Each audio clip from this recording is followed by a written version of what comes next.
Shalom Bapak Ibu Saudara yang dikasihi Tuhan, selamat pagi dan salam sejahtera bagi kita semua. Bagaimana kabar saudara hari ini? Saya percaya kita semua senantiasa di dalam pemeliharaan Tuhan kita Yesus Kristus. Puji Tuhan, sebelum kita mendengarkan firman Tuhan hari ini, mari kita mempersiapkan hati kita dengan berdoa. Segala puji dan syukur bagi Engkau ya Tuhan, Allah kami yang senantiasa memberkati, menyertai, dan memelihara kami.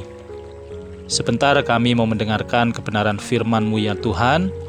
Mari siapkan hati dan pikiran kami, agar kami boleh mendengarkan kebenaran firman Tuhan dengan sungguh-sungguh. Di dalam nama Tuhan Yesus, kami berdoa. Amin. Saudara yang dikasihi Tuhan, pembacaan firman Tuhan hari ini dari kitab 1 Yohanes pasal 5 ayat 21, demikian firman Tuhan. Anak-anakku, waspadalah terhadap segala berhala.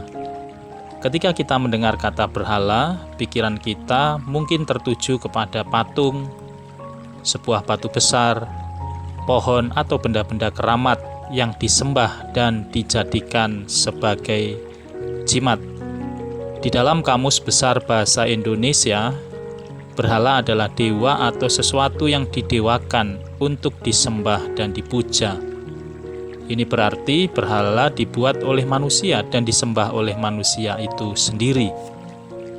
Jika kita membaca dari kitab Perjanjian Lama, kita akan menemukan beberapa contoh tentang penyembahan berhala. Salah satunya adalah ketika bangsa Israel menyuruh Harun untuk membuatkan patung lembu emas untuk mereka sembah. Firman Tuhan mengatakan dengan jelas bahwa penyembahan berhala seperti ini adalah dosa dan kekejian di hadapan Tuhan, serta mendatangkan hukuman Tuhan atas umat-Nya. Tuhan sendiri memberikan 10 hukum yang diberikan kepada umat Israel melalui Musa untuk menjadi pedoman di dalam kehidupan mereka yang harus ditaati sebagai konsekuensi mereka sebagai umat Allah. Salah satu isi hukum itu adalah agar umat Israel tidak membuat patung dan tidak menyembahnya. Firman Tuhan dari Keluaran pasal 20 ayat yang keempat dikatakan, "Jangan membuat bagimu patung yang menyerupai apapun yang ada di langit di atas, atau yang ada di bumi di bawah, atau yang ada di dalam air di bawah bumi." Saudara yang dikasihi Tuhan, bagaimana dengan kehidupan percaya kita pada saat ini? Berhala pada zaman ini memang tidak hanya berkaitan dengan patung atau benda-benda sakral yang kita percayai memiliki kekuatan supranatural. Justru yang perlu kita waspadai adalah berhala-berhala yang tidak kelihatan, yang tanpa kita sadari sudah mulai menggantikan Tuhan di dalam hati kita. Mungkin uang, ketamakan, hobi, pekerjaan, atau hal-hal lainnya yang bisa saja lebih kita utamakan atau lebih kita prioritaskan dan lebih memuaskan kita daripada kerinduan kita untuk menyembah dan bersekutu dengan Tuhan di dalam hadirat-Nya. Roma pasal 1 ayat 18 dikatakan, "Sebab murka Allah nyata dari surga atas segala kefasikan dan kelaliman manusia yang menindas kebenaran dengan kelaliman." Segala kefasikan dan kelaliman berasal dari hati manusia yang sudah tercemar oleh dosa. Dan hati inilah yang menjadi pusat hal-hal yang baik atau hal-hal yang jahat yang dilakukan oleh manusia. Saudara yang dikasihi Tuhan, kita percaya bahwa hati dan hidup kita sudah ditebus oleh Tuhan menjadi hati yang baru, dan biarlah hati kita senantiasa dikuasai oleh Roh Kudus, agar kita dapat mengerti kehendak Allah di dalam kehidupan kita. supaya kita mampu menempatkan Tuhan sebagai prioritas hidup kita di atas kepentingan kita sendiri. Amin. Saudara yang dikasihi Tuhan, mari kita berdoa.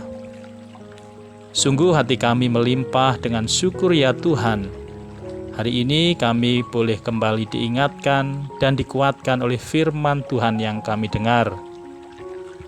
Kami menyerahkan setiap aspek kehidupan kami, hati dan juga keinginan kami, biarlah semuanya selaras dengan kehendak Tuhan. Terima kasih Tuhan, kami menyerahkan setiap kehidupan dan pergumulan kami. Kami percaya semua indah di dalam rencana dan rancangan Tuhan Yesus. Hamba-Mu berdoa bagi setiap kami dimanapun kami berada. Jika ada di antara kami yang sakit, kami percaya di dalam kuasa nama Yesus kami disembuhkan. Kami yang susah dikuatkan. Kami yang berduka dihiburkan di dalam sukacita Roh Kudus. Kami menyerahkan kehidupan dan karya kami sepanjang hari ini ke dalam rencana dan rancangan Tuhan Yesus yang penuh damai sejahtera. Saudaraku, arahkanlah hatimu kepada Allah dan terimalah berkat-Nya. Tuhan memberkati engkau dan melindungi engkau. Tuhan menyinari engkau dengan wajah-Nya dan memberi engkau kasih karunia. Tuhan menghadapkan wajah-Nya kepadamu dan memberi engkau damai sejahtera. Di dalam nama Tuhan Yesus Kristus, Juru Selamat dan Penebus hidup kami berdoa dan bersyukur. Haleluya. Amin. Saudara yang dikasihi Tuhan, saya percaya saudara diberkati, dipulihkan dan senantiasa disertai oleh Tuhan.